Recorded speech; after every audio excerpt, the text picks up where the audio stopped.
You step into a hot shower and let 17 gallons of water wash over you. It takes exactly zero effort.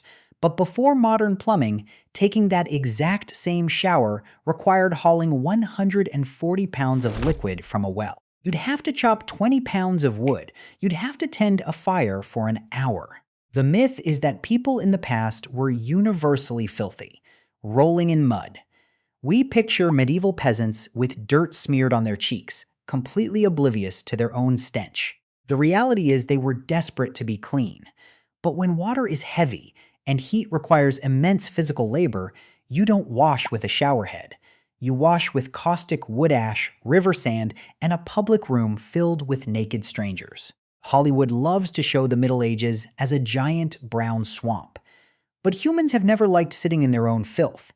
Bad body odor was a massive social liability. The problem wasn't a lack of desire. The problem was physics. Water weighs just over 8 pounds a gallon. To fill a single wooden tub, you have to carry 100 pounds of dead weight across a village. In a world where calories are your currency, a private hot bath wasn't just a chore.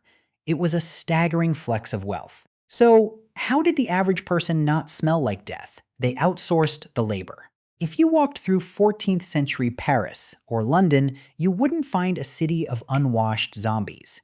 You'd find dozens of commercial bathhouses. In medieval Europe, bathing was a highly social, completely normal public event. Bakers would literally walk the streets at dawn, shouting that the bathwater was hot. You paid a small fee, stripped naked, and climbed into a giant wooden vat with your neighbors.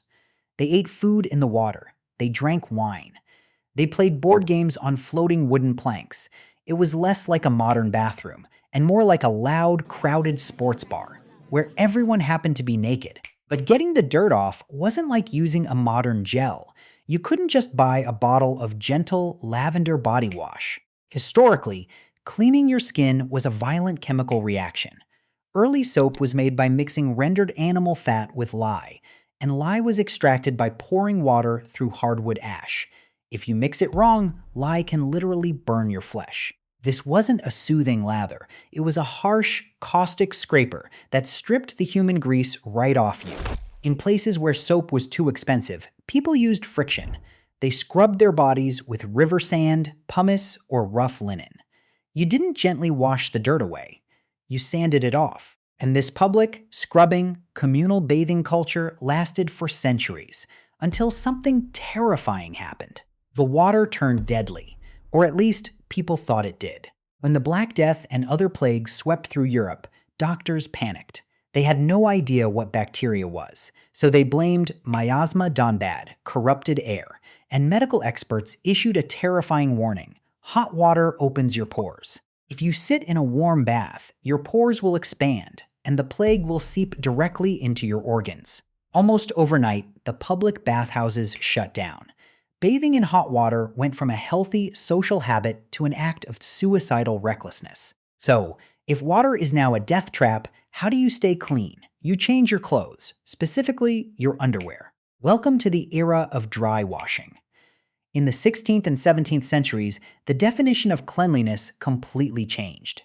It was no longer about water on skin. It was about white linen. Medical experts believed that a tight-fitting linen shirt acted like a sponge. It would physically pull the sweat, dirt, and oils out of your skin. If you wanted a shower, you simply took off your dirty linen shirt and put on a crisp, clean one. This is why portraits from the Renaissance and the Victorian era always show people with bright white collars and cuffs sticking out of their dark coats. That white fabric wasn't just a fashion statement. It was a billboard. It told everyone in the room, "Look at my collar. I am wearing clean linen. I am a hygienic person." Rich people might change their linen shirts 3 times a day. Poor people might change theirs once a week. But the fabric was doing the work that water used to do. Now, they weren't completely dry. The idea that nobody washed for months is a massive exaggeration. They just practiced spot washing. You used a small ceramic basin and a damp cloth.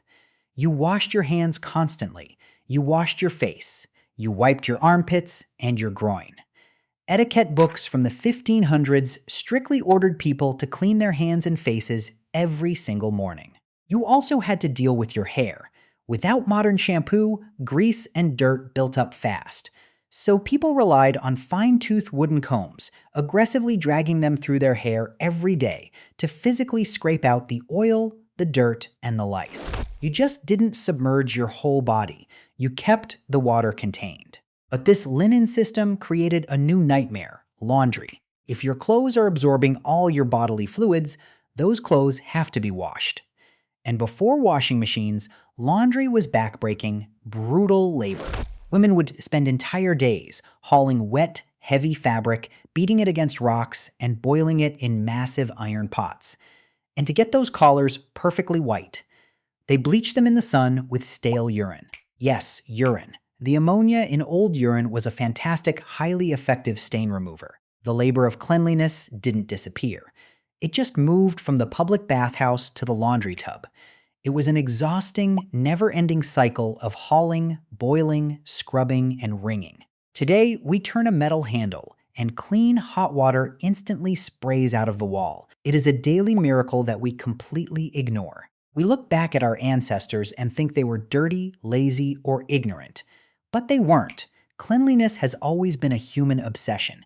It just used to cost a fortune in calories, firewood, and time. When you realize how heavy water is and how dangerous a hot bath used to be, you stop seeing the past as a giant mud puddle. You see it for what it was: a constant, clever, exhausting fight to stay human in a world that was always trying to cover you in dust.